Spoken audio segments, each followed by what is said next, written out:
Businessman Manoj મોરીની Kodinar police દ્વારા પૂછપરછનો મામલો જે છે તેમાં કલાકોની પૂછપરછ બાદ પોલીસે મનોજ મોરીને મુક્ત કર્યા છે।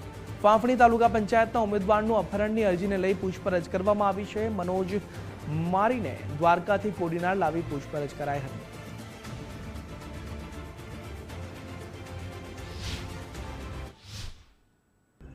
એમાં એક અપહરણની ફરિયાદ હતી, પણ એવું કંઈ છે નહીં અને કોડીનાર પોલીસે ખૂબ જ સારો સહકાર આપ્યો અને બહુ સારી રીતે સહકાર આપ્યો। એ બદલ પોલીસનો આભાર ખૂબ ખૂબ ને દરેક પબ્લિકનો ખૂબ ખૂબ આભાર। અરજી કરનારને હું તો ઓળખતો નથી, પણ મૂળ ગામ છે ફાફણી ગામ છે, પણ હું તો ઓળખતો નથી, એટલે ભાઈ કોણ છે મને ખ્યાલ નથી।